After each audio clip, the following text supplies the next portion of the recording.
Hey everybody, welcome back to the episode on Mighty Mall Shop Creations.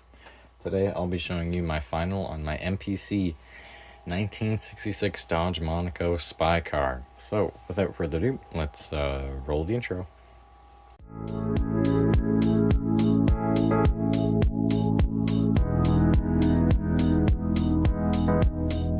Roll the intro. As you can see, it's on the turntable. Bam, look at that. How cool is that? I'm super, I think this is probably the coolest thing that I've ever done, like in my entire life. Took a lot of work to get here. Yeah, so, yeah. Setback one. So, while we were trying to strip the paint off, it wasn't coming off with the regular stuff that we use, the purple power. So we tried a harsher kind of solution.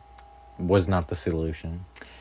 And it melted the plastic big time. It was just a real bummer. Yeah, I don't know whether it was like the old paint, like crazing I don't know. plastic. I think it just melted the plastic. I don't think it had anything to do with the paint. But it was hard. It took forever, and it's still not perfect, but it looks pretty cool. So that's all that matters. I guess I took this to NNL East, as some of you may have seen on the Facebook pages that have been posting the photos. It's been on there, so you're probably been like, videos. It's out there. Yeah, you might have been like, oh, I wonder if that's this guy's, because I don't know if anybody else is building one of these right now. Probably not. But if they are, let me know. While it was there, I got one of these tokens, the Fabulous Birdman Builds token, which is pretty cool. Thank you. And as you can see, I got one of these because the side of the box was super roachy. Like, I'll show you real quick. You've seen it on camera, but it's like like there's a chunk missing up there from where my hand is. It's just bad. Yeah, we took it to a local printer though. It's always, support local, hashtag whatever. But yeah, cool. Cool dudes. We've had a couple box tops reprinted and redone, and cool stuff like this because they photo edited it. Here, let's see if I can focus on it. If I click on it, there we go. So it got like a bunch of there's a chunk missing here, so they edited and Photoshop and they did their magic. They did amazing job. It's so cool, and it just really kind of completes the whole thing. Makes a cool display, especially when it turns around and it lines up in the same position. Let's see, what did I do to this build? So I airbrushed it with my own custom paint mix using Tamiya acrylic. I think it was just metallic brown and metallic copper or something like that, and just mix those two together to kind of match the box art, and I think it looks really good. I'm pretty impressed with how the paint turned out. And then I cleared it over with Mr. Hobby Super Clear or something like that. And then I did that like 3 or 4 times because I wet sanded and then cleared, wet sand clear, wet sand cleared. And the vinyl top. Oh yeah, the vinyl top was just normal painter's tape. You just paint over it with like Rust-Oleum. The only part that sucks about doing it is you have to tape off the entire rest of the body. I also had to make my own glass out of, I guess, just thin acetate. Wasn't that hard at all. Really good stuff if you have kind of weirdly shaped pieces, or just need to replace glass for any kit ever. It's not super hard to do. The door handles on the car right there and on the other side, obviously, are from the Parts Bin. I think they're from a 1968 Dodge Dart kit that I stole them out of. Yeah.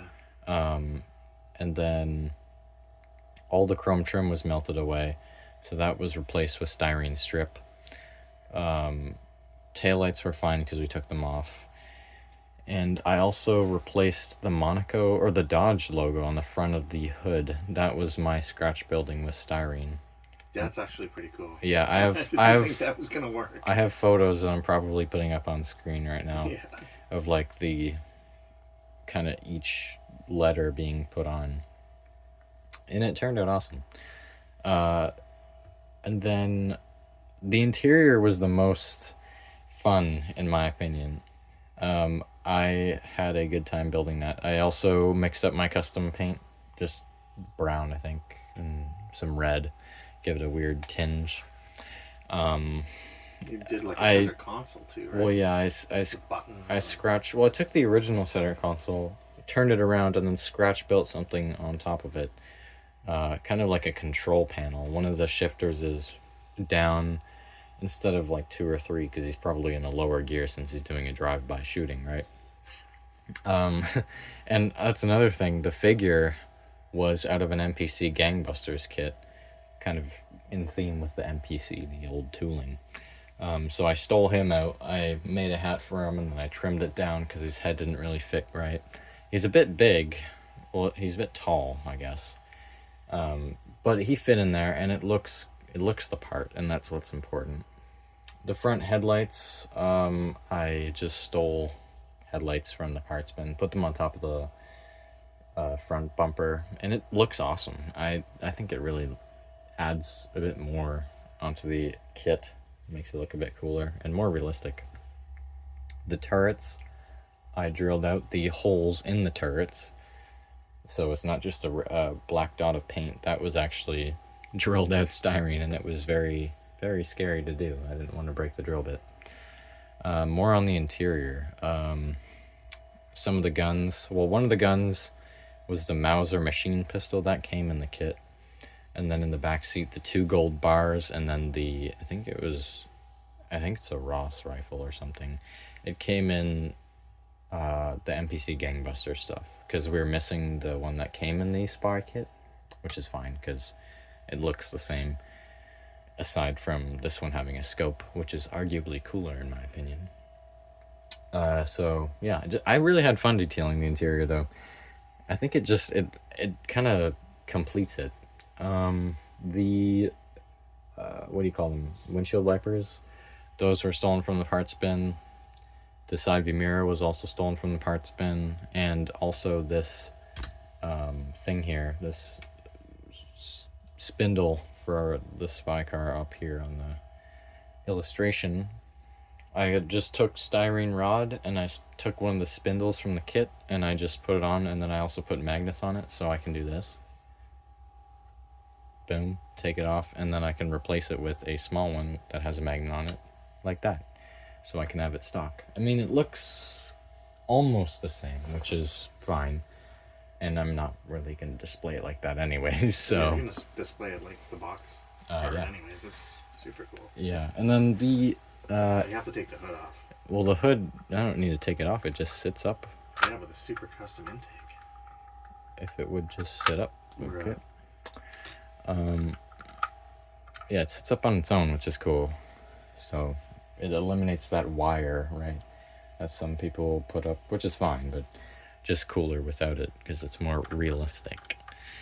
The engine is like ram, what is it, like dual ram intakes.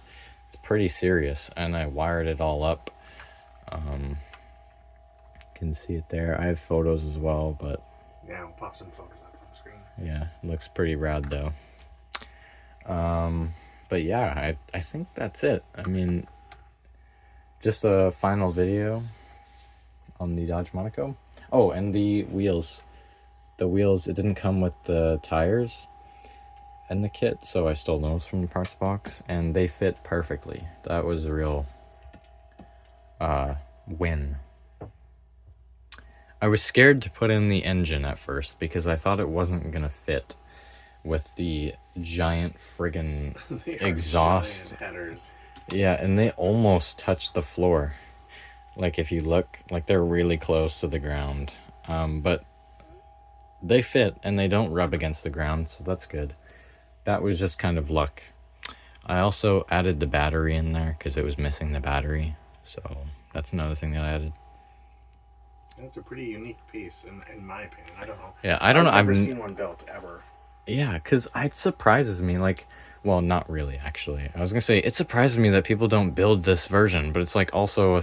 It's kind of spendy. Yeah, it's like a $225 kit, like American. Like, ooh, it's expensive, man. But if you can find a broken up one, like there was one at NNL East that I regret not purchasing. It was only like $50, and I was like, ooh, I could do the custom version too, because it comes with like custom pieces. Where did I put them? There was a bag of custom bits, but anyways, you can build it as a custom, and it looks a bit weird, but people have done weirder things with other kits, like that Plymouth wagon. Yeah, I don't know what that was weird, eh? And we have other weird stuff coming up on the channel. That's true. We Firefighter weird stuff. Yeah. So that'll be a video to look out for. So, thank you guys for watching the video. Hope you like the spy car, because I know I do. And I'll see you guys next one. Goodbye.